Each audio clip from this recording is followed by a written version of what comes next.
계속해서 우리가 예수 그리스도의 피의 그 능력을 우리가 함께 나누고 있습니다. 이게 참 웃기는 이야기예요. 예수 교회 나오면, 예배당에 나오면 가장 쉽게, 가장 우리 생각으로는 가장 쉬운 이야기가 예수 그리스도의 보배로운 피로 우리가 구원을 받았다는 겁니다. 그죠? 그러니까 강단에는 날마다 예수님의 피 이야기가 전해져야 됩니다. 그런데 오늘날 교회 안에 예수님 피를 이야기하면 피가 거꾸로 솟는 것 같아요, 사람들이. 그래서 싫어해요. 여러분, 예수 그리스도의 피 이야기만 우리 인생 가운데 정말 그 피, 여러분 지난 수요일인가 금요일인가 모르겠지만 계속 요즘에 이 이야기를 하고 있기 때문에 여러분 우리 뒤에는요 십자가의 심판의 그림자가 항상 함께합니다. 그러니까 우리 죄가 하늘에 사무치면 하늘에서는요 우리를 심판할 수밖에 없어요. 그런데 그 십자가에는 뭐가 있어요? 자비의 햇빛이 있습니다. 십자가에는요 자비의 빛이 있어요. 누구에게 그 십자가의 자비의 빛이 비춰집니까? 예수 그리스도의 피를 바른 자들에게. 그래서 우리에게 이 피가 없어서는 안 될 거예요. 어디 갈 때에 꼭 챙겨야 할 게 뭐예요?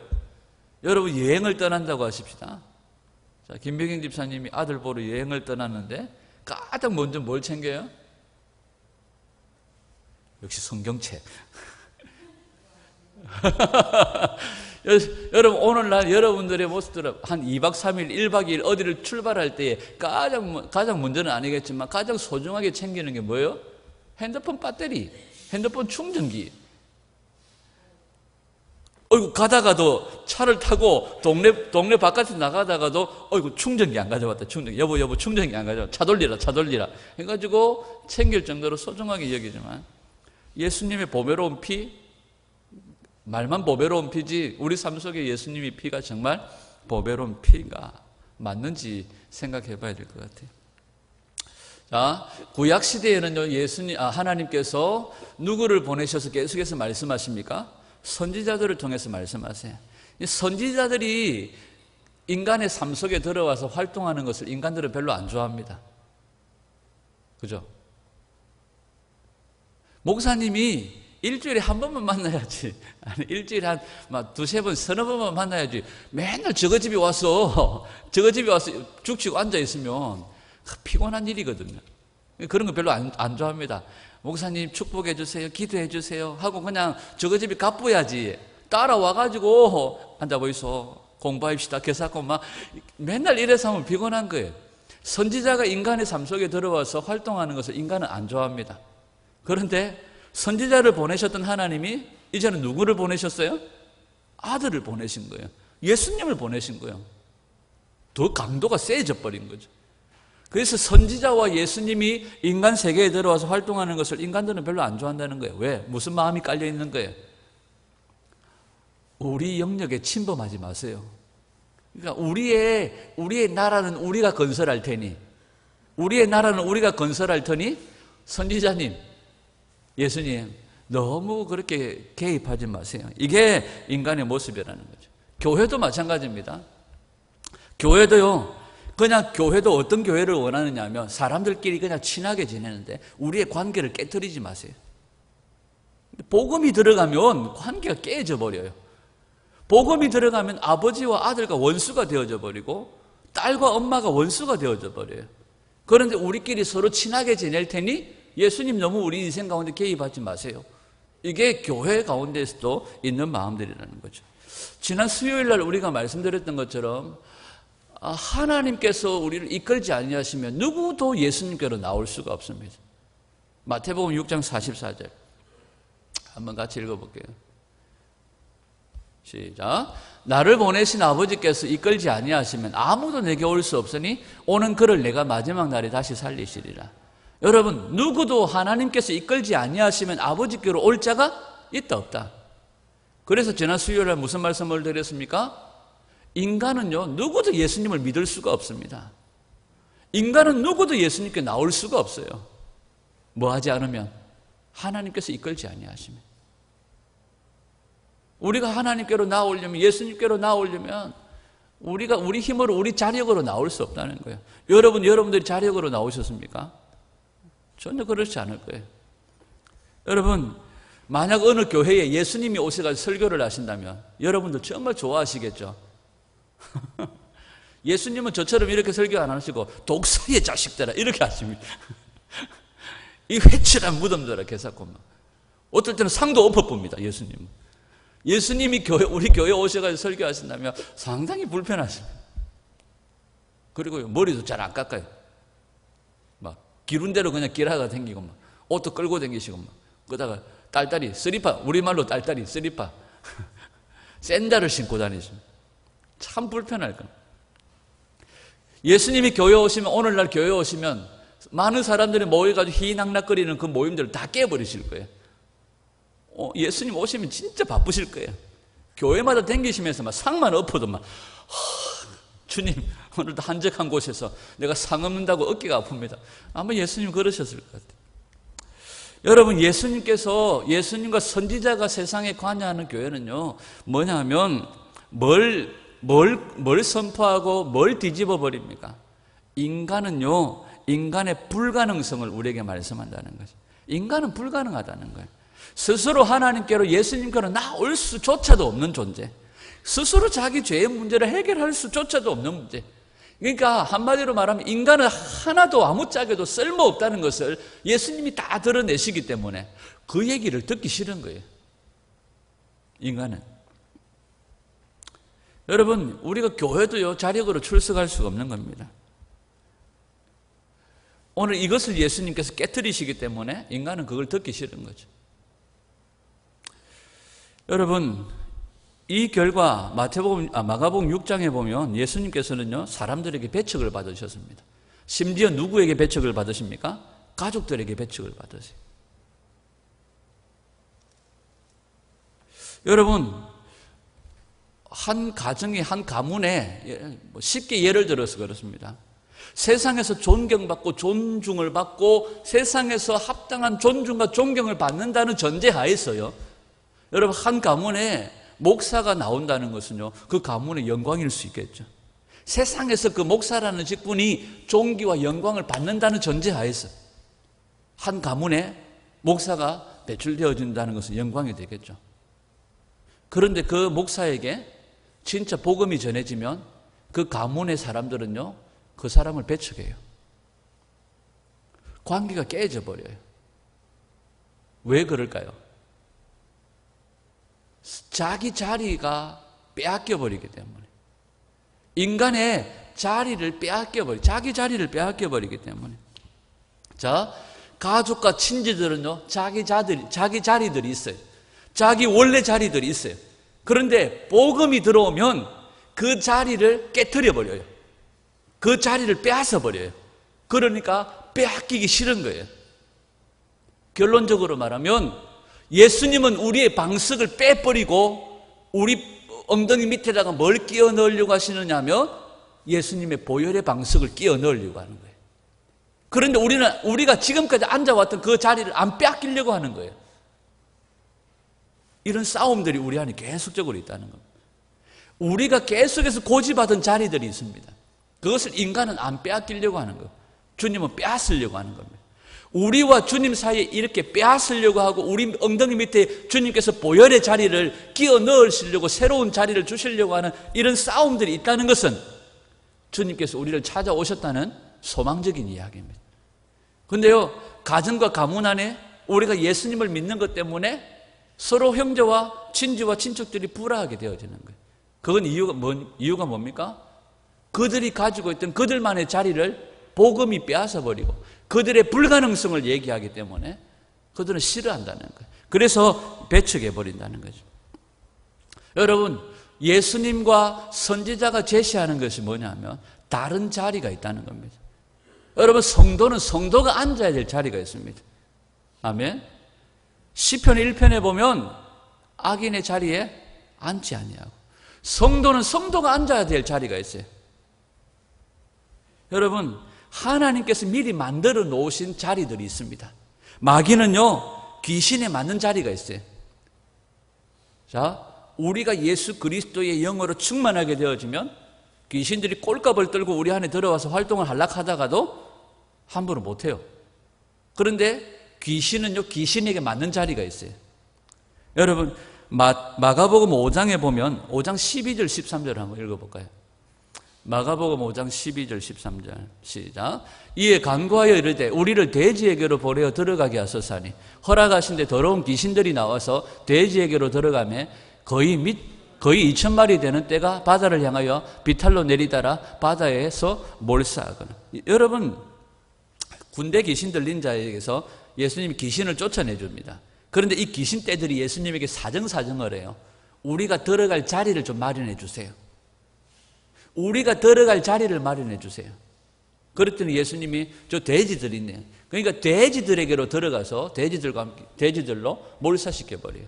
여러분, 귀신은요, 영이잖아요. 영이잖아요. 아닙니까? 영물인 귀신이 꼭 들어가야 될 자리가 필요합니까?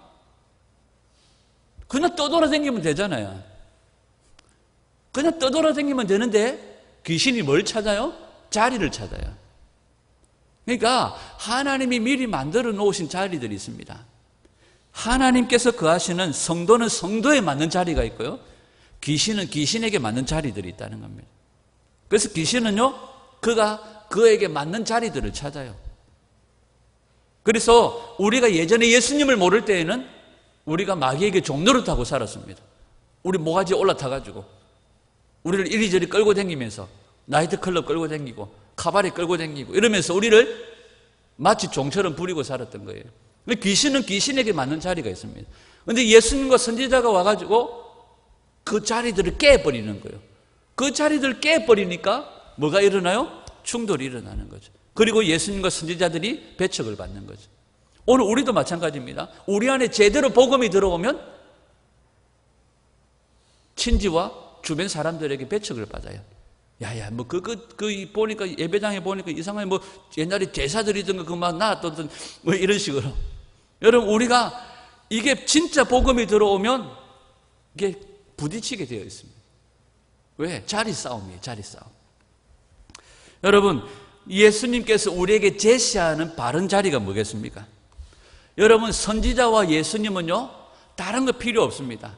오늘 성경에도 보면 너희들이 가면서 뭣도 가지지 말고 전대도 가지지 말고 돈이나 아무것도 가지지 말라 이렇게 말해요.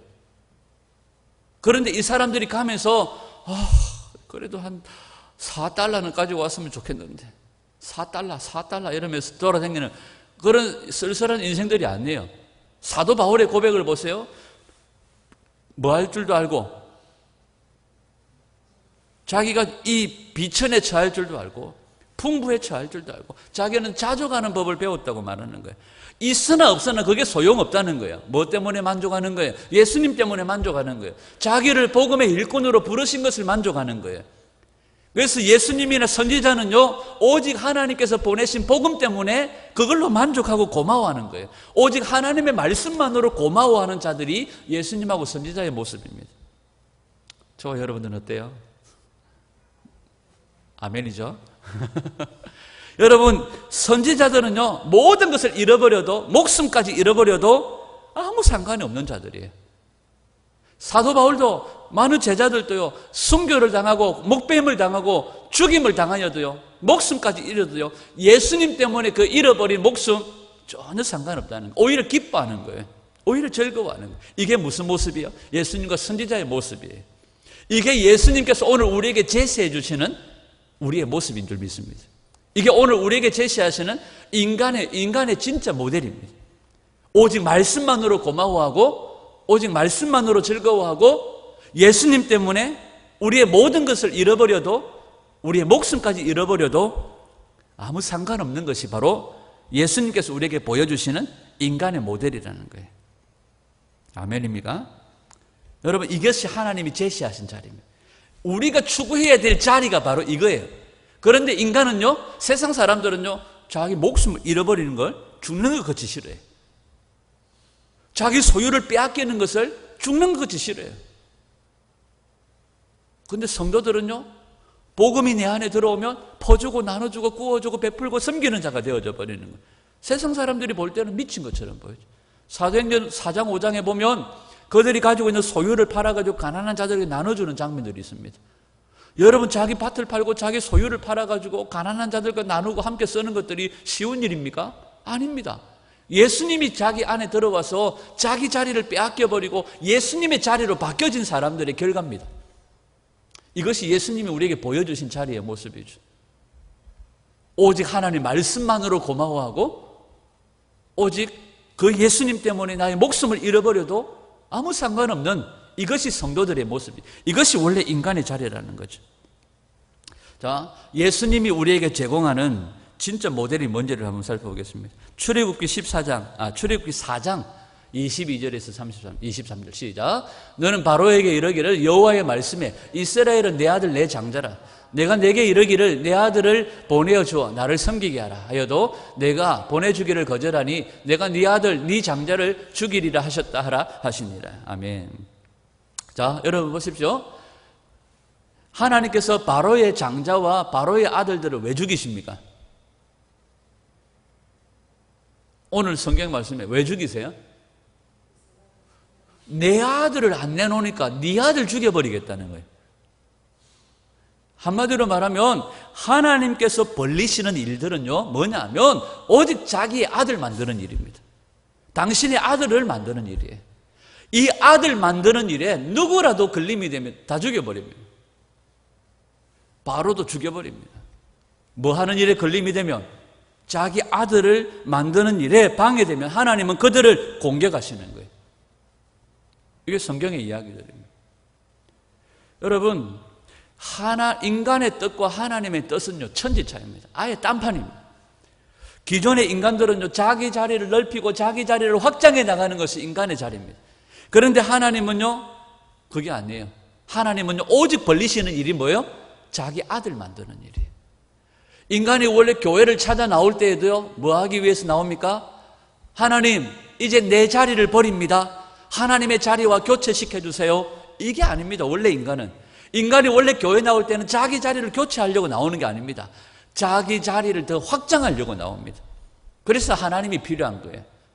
하나님 내 엉덩이가 커져가지고 자리가 좁아요. 그래서 내 자리를 좀 더 확장시켜 주세요. 그래서 복을 주세요. 이렇게 얘기해요.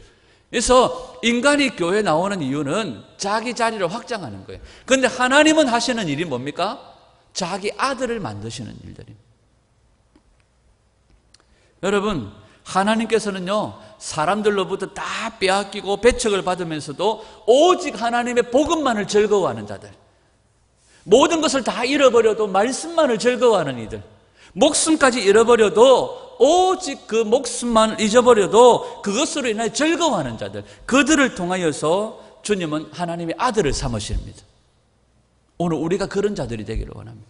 예배당에 와가지고 나의 자리를 확장하는 그 사람들이 하나님의 아들 아니에요.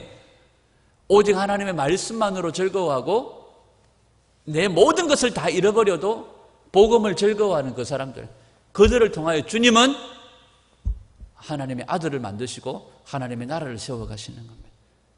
이들을 향해서 교회라고 말하지 예배당에 앉아있는 사람들을 향해 교회라고 말하지 않아요.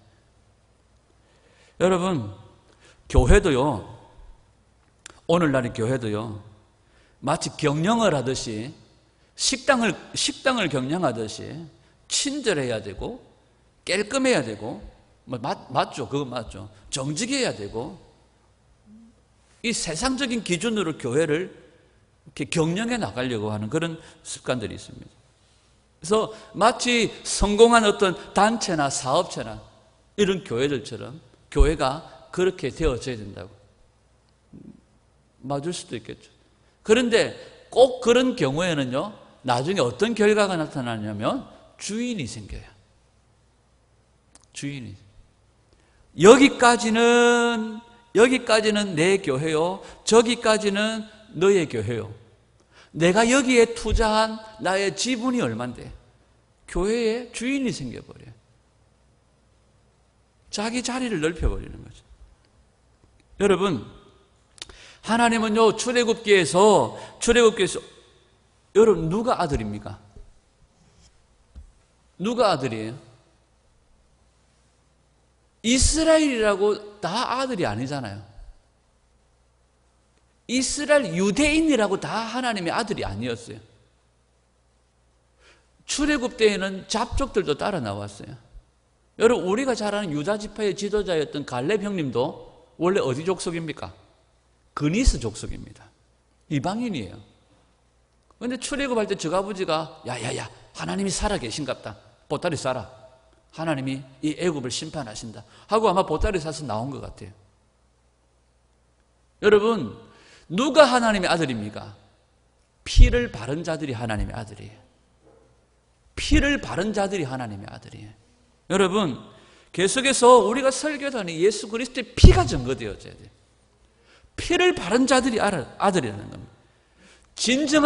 진정한 하나님의 아들이 탄생되어지는 것은 예수 그리스도의 피로서만이 말미암는다. 그 피를 바른 자들이 하나님의 아들이요, 그 하나님의 아들들은 오직 말씀만을 즐거워하며 나의 모든 것을 잃어버려도, 목숨까지 잃어버려도 상관없다는 거예요.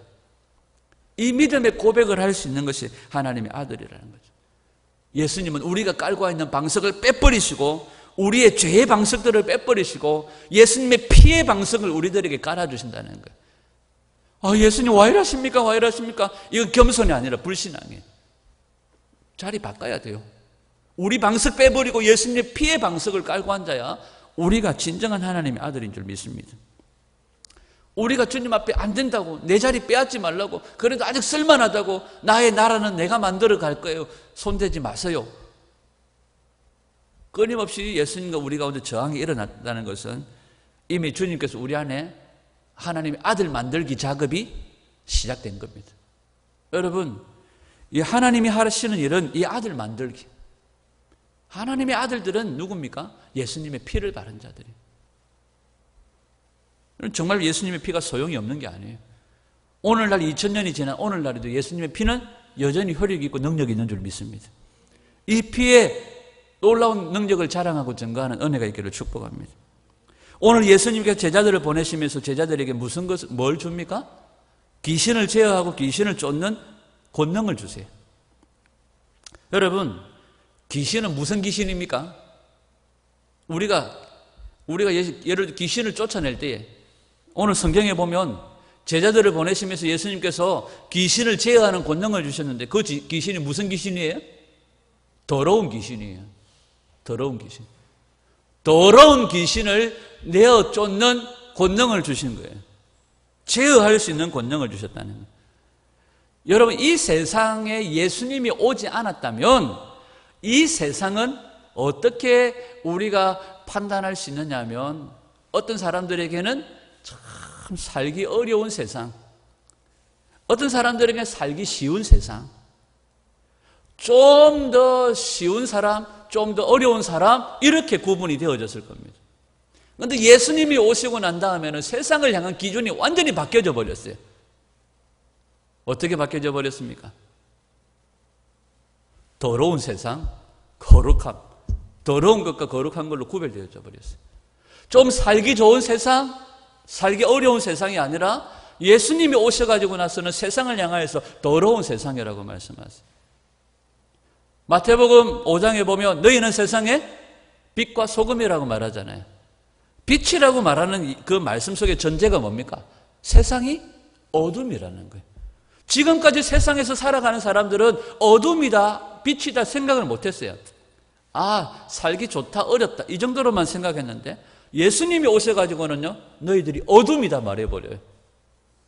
너희들이 세상의 소금이다 말하면서 맛을 잃은 세상의 맛을 회복하는 소금이 되라고 말씀하시죠. 그 말씀 속에는 뭐가 있어요? 세상이 뭐 했다는 거예요? 썩었다는 거죠. 그 예수님이 오시고 난 다음에는 세상의 기준이 확 바뀌어져 버린 거예요. 더러움과 거룩함으로 바뀌어져 버린 거예요. 여러분, 이 세상에 거룩한 곳이 있을까요? 없을까요? 이 세상에 거룩한 곳이라고는 없습니다. 사람들은요, 거룩한 곳을 임의대로 만들어서 깊은 산속에 들어가서 사사로운 정을 피하여서 마음의 수련을 하지만 그것도 더러운 곳입니다. 예전에 우리가 부흥사 목사님들이나 목사님들 하시던 예화 가운데 있죠. 외국 목사님이 그런 예화들 있잖아요. 목사님, 정말 이 세상에서 정말 깨끗하고 거룩한, 정말 하나님 기뻐하시는 거룩한 교회가 있으면 좀 소개시켜 주십시오.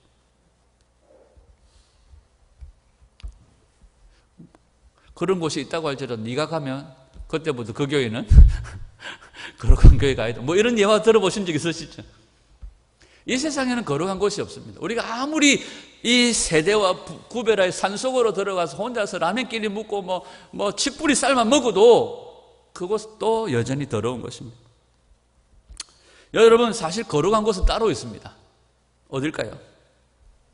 하늘나라 뿐입니다. 하늘나라 뿐입니다. 그래서 이 세상은 거룩하지 않아요.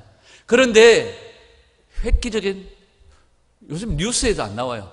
획기적인 사건이 일어난 겁니다.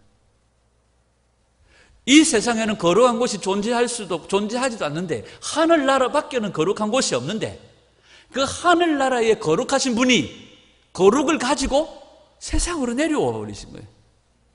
거룩하신 그분이 세상에 거룩을 가지고 내려와 버리니까 세상에 거룩하지 않은 더러운 이 세상에 거룩한 곳이 존재하게 되어져 버린 거예요. 그곳이 어디입니까? 예수님과 함께하는 12제자들, 그 무리들 속에 거룩이라는 빛이 모락모락 피어나는 거예요. 거룩을 가지신 분이 하늘에서 내려와 버렸기 때문에. 여러분, 비가 오면 이런 지붕에요, 빗물이 그냥 떨어지지 않잖아요. 처마 밑에 뭐가 있어요? 빗물을 모으는 물통이 있습니다. 그 물통이 물을 받아가지고 어디로 내보냅니까? 한 곳으로 낙수통이 있어요. 물대롱이 있어가지고 그곳으로 물이 쭉 빠져버려요.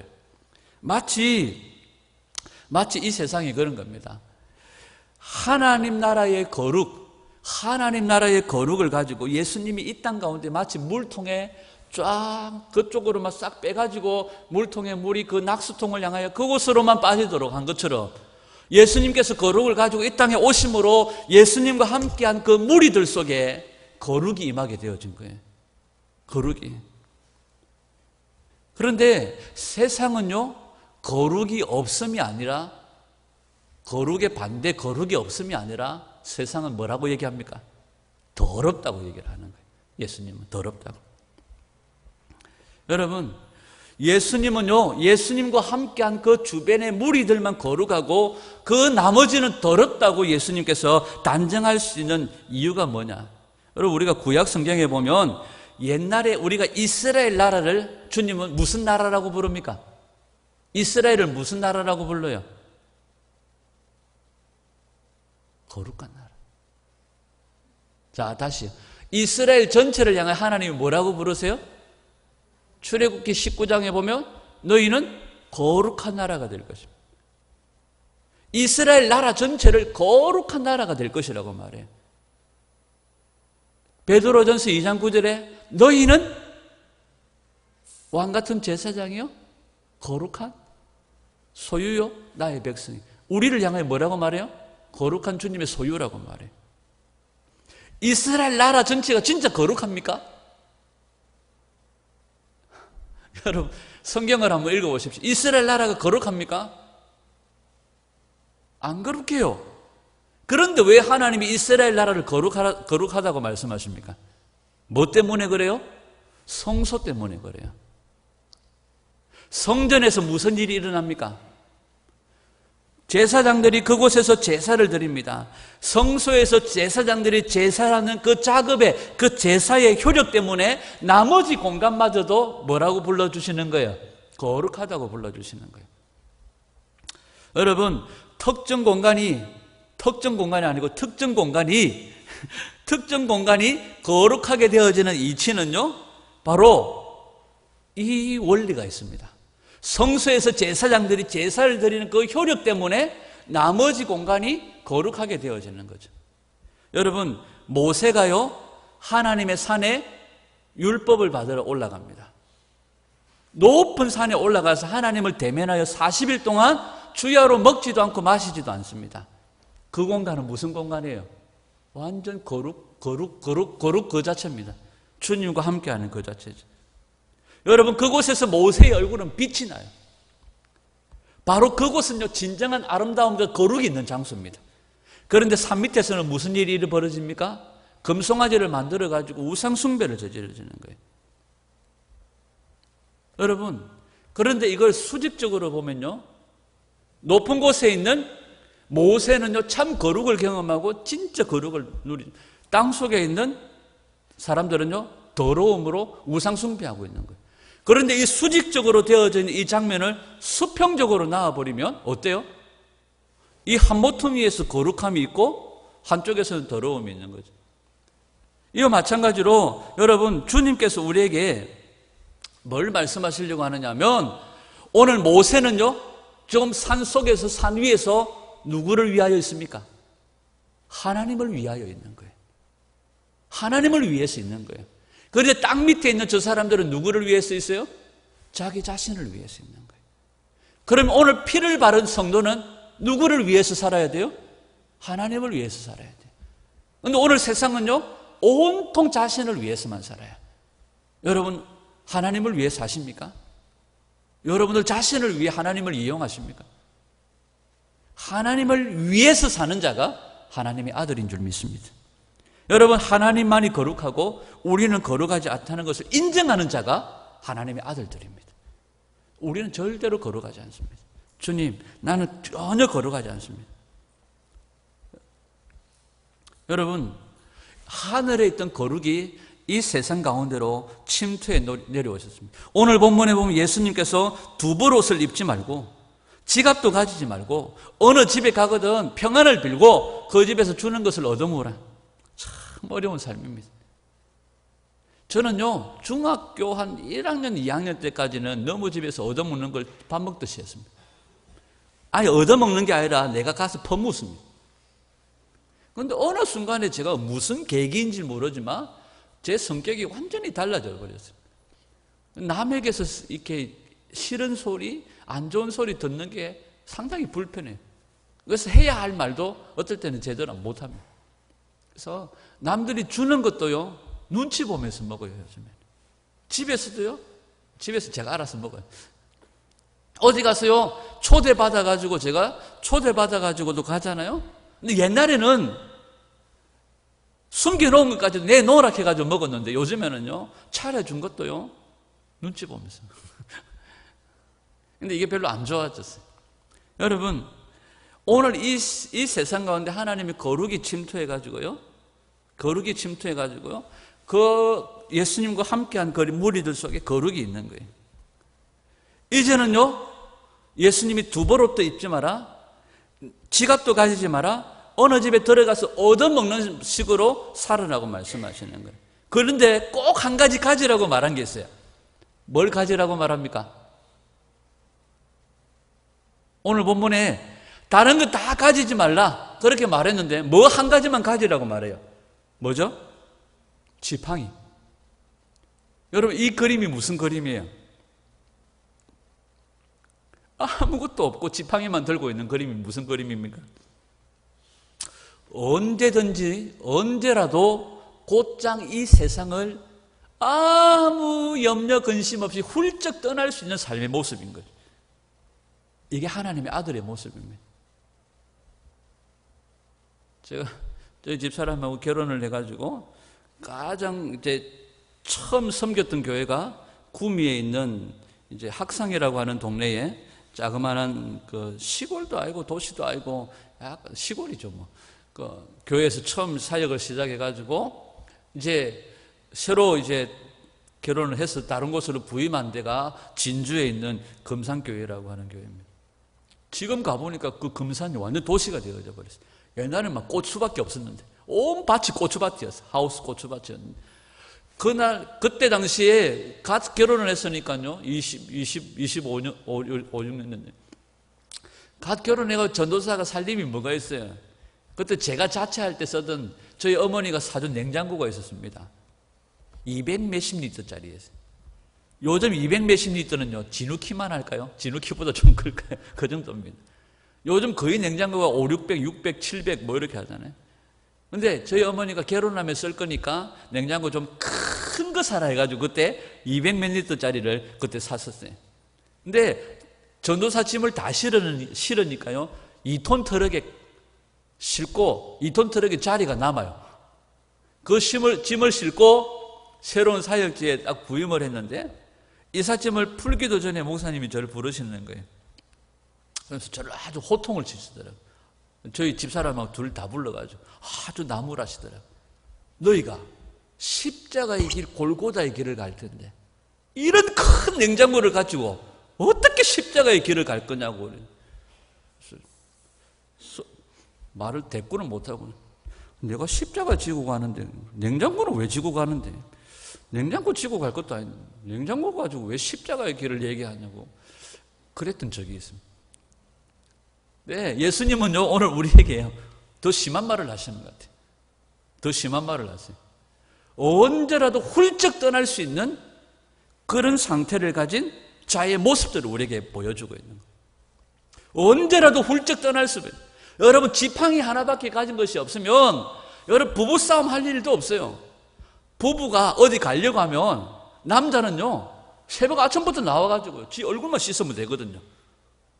지 얼굴만 씻고 뭐 맨날 입던 거 더 걸치고 나와서 가자 이러면 여자는 그때 일어나가지고 조금만 기다려보세요, 조금만 기다려보세요, 아직도 멀어나 이러면서 나중에 싸움이 붙어가지고 도대체 니 갈기가 말기가 막 이러면, 근데 뭐 이거 할 일도 없고 뭐 가지고 갈 것도 없고 막 지팡이만 하나 있으면 둘이 영감 할매 둘이서 갑시다 하면은 막 지팡이만 들고 나갈 수 있는 그런 상태면 싸울 일도 없는 거예요. 가자 하면 가는 거잖아요. 예수님이 우리에게 그 모습을 얘기하는 거예요. 이 세상에 밀착하고 이 세상에 집착하는 삶이 아니라 언제든지 늘 들썩들썩 주님 오락하면 가락하면 가고 들썩들썩 떠날 준비가 되어져 있는, 이게 예수님의 본성입니다. 예수님은 머리 둘 곳도 없고 예수님은 집도 없고 굴도 없다고 말해요. 영혼은 굴도 있는데 우리에게 예수님이 뭘 말씀하시려고 합니까? 자기를 위해서 사는 자가 되지 말라는 겁니다. 자기를 위해. 인간은요 평생토록 자기 것을 포기할 마음이 전혀 없어요. 그런데 예수님은 자기 것을 포기하는 자가 되라고 말하는 거예요. 자기 자리를 빼앗기고 예수님의 자리로 교체하라고 말씀하시는 거죠. 예수님이 이 일을 위하여 오셨는 줄 믿습니다. 여러분 모세가 산에서 내려올 때요 사람들이요 여러분 하늘의 거룩이 어떻게 세상 속에 들어갈 수 있습니까? 모세가 산에서 내려올 때요 양팔에 뭘 들고 나와요? 내려옵니까? 언약의 두 돌판을 들고 나와요. 여러분 언약의 이 두 돌판이 그냥 세상 속으로 들어오면 사람들 다 죽습니다. 이 두 돌판이요 그냥 세상 속으로 들어오면 다 죽어요. 우리가요 어떨 때 기도할 때 그렇게 기도합니다. 하나님 셰키나의 영광을 보여주십시오. 여러분 이곳에 셰키나의 영광이 진짜 임하면 다 죽어버려요. 우리가 죄인인 우리가 예수님을 진짜 대면하여 만나면 다 죽어버려요. 납작 엎드릴 수밖에 없는 거죠. 그런데 모세가 두 돌판을 가지고 산 위에서 내려옵니다. 이 두 돌판이 그냥 내려오면 다 죽어요. 그런데 이 두 돌판에 뭐가 발려 있어요? 예수님의 피가 발려 있는 거예요. 예수님의 피를 바르고 피가 묻히면 이 거룩은요 그대로 백성들에게 거룩으로 이어지는 겁니다. 예수님의 피가 발려져 있기 때문에 이 거룩은 그대로 우리 삶 속에 들어와서 우리 거룩으로 이어진다는 겁니다. 예수님이 이 일을 위해 오셨다는 거죠. 여러분 인간의 죄에 예수님이 피를 덮어버린 것, 이것을 성경은 뭐라고 말하느냐면 사랑이라고 말합니다. 인간의 죄를 위해서 예수님이 피 흘리신 것, 그리고 우리를 거룩하게 하신 이것을 성경은 사랑이라고 말하는 거죠. 여러분 베드로에게 주님이 나타나셔서 던지신 질문이 뭡니까? 네가 나를 사랑하느냐? 이렇게 물으신 거죠. 베드로 커밍 앉아봐. 일단 고기 무 고기는 잡사요. 그러고 나하고 좀 이야기 좀 합시다. 전 참 두려운 거예요. 베드로니 그때 내하고 나하고 눈 마주쳤지? 모른 척 하더라. 예수님 만약에 이러고 나오셨다면 베드로 진짜 예수님 속 좁네. 이러고 막 달랐을지 모르겠는데 그 죄의 죄책감으로 눌려있는 이 베드로에게 주님이 찾아오셔가지고 그렇게 말씀하실 것 같았는데 주님이 네 나 사랑하나? 물어보시는 거예요. 여러분 사랑이라고 하는 것은요, 모든 허물을 덮어버립니다. 사랑이라고 하는 것은 모든 과거가 다 사라져버리는 거예요. 이 사랑이 뭡니까? 예수 그리스도의 십자가입니다. 그 십자가의 피로 우리에게 거룩이 임하게 하시고, 그 십자가의 피로 우리의 모든 과거를 잊어버리게 하시고, 십자가의 피로 우리의 모든 배신을 문제 삼지 않으신다는 거예요. 이것이 예수님의 사랑입니다. 이것이 예수님의 긍휼입니다. 이것이 우리를 불쌍히 여기시는 아버지의 뜻인 줄 믿습니다. 제자가 뭡니까? 바로 이 긍휼을 입은 자들이 주님의 제자인 줄 믿습니다. 이 긍휼을 입은 자들은 오직 하나님의 말씀만으로 충분합니다. 그 말씀만으로 즐거워합니다. 내가 모든 것을 잃어버려도 내 목숨까지 잃어버려도 괜찮습니다. 주님, 지팡이 하나만 있어도 됩니다. 이 지팡이가 어떨 때는 베개도 됩니다. 주님, 괜찮습니다. 이 지팡이 어떨 때는요, 가슴에 떡 얹어주면 뭔가 안정적입니다. 주님, 괜찮습니다. 이불이라, 괜찮습니다. 이럴 수 있는 것이 주님의 참 제자의 모습입니다. 이것이 가능한 이유는 우리에게 뭐가 발라졌기 때문에? 예수님의 피가 발라졌기 때문에. 자신을 위해 살지 않고 하나님을 위해 사는 존재로 바뀌어지는 줄 믿습니다. 이제는 더 이상 우리가 자신을 위해 사는 자가 아니요, 하나님을 위해 사는 자입니다. 여러분, 우리가 끊임없이 이 말을 듣지만 오늘 설교 제목처럼 오늘 변하지 않으면 내일 또 우리는 자신을 위해 삽니다. 여러분, 오늘 이 하루 우리에게 주어진 이 시간, 예수님의 거룩을 입고 예수님의 피를 바르고 오늘 그 거룩을 입고 오늘 우리 자신들이 온전히 하나님을 위해 사는 자로 바뀌어지기를 소원합니다. 우리 자리 아예 내가 내 동댕이 쳐버리고 예수님의 피의 방석을 깔고 앉는 예수님의 제자들이 되기를 소원합니다.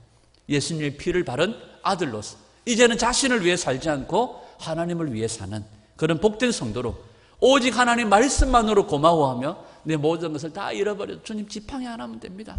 놈들은요 벤츠 이런 거 타고 다니는데요, 괜찮습니다. 그거 좀 있으면 불 납니다. 불. 어떤 사람은 BMW 타고 다니던 가다가 섰다 이럽니다.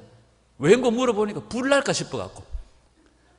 얼마 전에 권사님과 함께 휴 병원에 갔는데요, 주차장 입구에 떡 적어놨어요. BMW는 들어오지 마세요. 불 납니다. 이러셨어요. 그래서 우리 참 감사했어요. BMW 안 타는 게. 여러분, 괜찮아요. 하나님 괜찮아요. 나는 지팡이 하나면 됩니다. 이 충분한 고백을 가지고 주님의 의만 있으면 됩니다. 주님의 그 의로우신 피만 있으면 됩니다. 주님의 거룩하게 하신 그 사랑이면 됩니다. 이 고백을 하면 주님, 그래 지팡이만 갖고 살아라, 그래 안 하시는 거죠. 우리 주님은 이 모든 것 더하여 주시는 은혜를 주시는 하나님이신 줄 믿습니다. 오직 말씀만으로 즐거워하고 모든 것을 잃어버려도 괜찮은 그런 성도로 세워지기를 원하고, 우리 자신을 위해서가 아니라 하나님을 위해서 사는 피를 바른 하나님의 아들로서 온전히 하나님의 영광 위에 사는 저와 여러분들이 되시기를 주님의 이름으로 축원합니다.